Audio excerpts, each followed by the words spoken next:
જય શ્રી રામ બધા ભક્તોને. પ્રેમાળ ભક્તો, આપણે આજે એક એવા વિષય ઉપર વિચાર કરવા જઈ રહ્યા છીએ જે દરેક મનુષ્યના જીવન સાથે સ્પર્શે છે.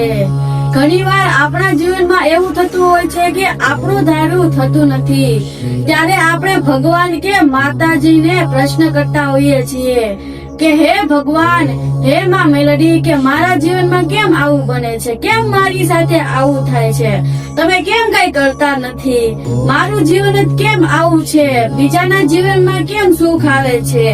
પરંતુ ભક્તો, સમય પસાર જેમ જેમ થાય એવી રીતે આપણામાં સમજણ આવે છે અને જે થયું છે એ આપણા હિત માટે થયું છે. કહેવાય છે ને કે જે થાય છે એ સારા માટે જ થતું હોય છે, આપણા જીવન માટે જ થતું હોય છે. માતાજી પોતાના સાચા ભક્તનું ક્યારે અહિત કરતા નથી. ઈ ક્યારેક તો પરીક્ષા લેતા હોય છે, તો ક્યારેક ધીરે ચાલવાનું શીખે છે અને સારો માર્ગ બતાવતા હોય છે. જે ખોટું વ્યક્તિ કરે છે એને પાછું વળવાનું શીખવતા હોય છે. માતાજી આપણા સુખ દુઃખમાં સાથે જ હોય છે. જે દુઃખની ઘટના બની ગઈ હોય ને, ઈ જ આગળના સમયમાં મોટું સુખનું કારણ બનતું હોય છે. બસ માતાજીની કૃપા સાચા ભક્તો પર હોય જ છે. આપણું મન તરત જ પરિણામ માંગતું હોય છે, પરંતુ માતાજીનો નિર્ણય સમય પ્રમાણે રાહ જોવે છે, ઈ સમય લે છે. જેમ બાળક માટે શું સારું છે એ ફક્ત માતાને જ ખબર હોય છે, એવી જ રીતે માં મેલડી જે છે ઈ સાચા ભક્તો ઉપર સારી કૃપા કરે છે અને યોગ્ય સમયની રાહ જોવે છે. આપણા જીવનમાં મુશ્કેલીઓ આવે ને તો ઘણા લોકો માતાજીની ભક્તિ મૂકી દેતા હોય છે, પરંતુ આ એ જ સમય છે, એ જ મુશ્કેલીનો સમય છે કે સાચા ભક્તને માં ઉપર વિશ્વાસ રાખવો જોઈએ કે હે જગત જનની, હે આદ્ય શક્તિ, હે મેલડી માં, હવે તારા ભરોસે છે, તું જે કરી સાચું, તને જે યોગ્ય લાગે એ કર. મારા જીવનમાં શું છે શું નહીં એ તારા ઉપર આધાર છે માં. મારા જીવનનું સંપૂર્ણ જીવન જે છે એ તારા ભરોસે છે, તને ગોઠે ઈ કર. બસ આજ તે માની શક્તિ અને માનો ભરોસો ઈ જ ભક્તને આ શક્તિનું એક કૃપા કરતા હોય છે. એટલા માટે માં ઉપર વિશ્વાસ રાખવો જોઈએ અને સાચા ભક્તની આ જ શક્તિ મોટી બની જતી હોય છે. જીવનમાં કોઈ પણ વ્યક્તિ આપણો સાથ છોડી દે, ધંધામાં નુકસાન આવે કે નોકરી ન મળતી હોય અને સંબંધોમાં તિરાડ પડી જાય તો વિચારી લેવું કે માતાજીની કૃપા થાય છે અને હિંમત ના હારવી જોઈએ આ સમયમાં, કારણ કે આવનારા સમયમાં મેલડી માની કાંઈક એવી કૃપા થાય છે, એવી તૈયારી હોય છે કે એનાથી પણ સારું આપણને મળે અને માં સારું આપણને આપે.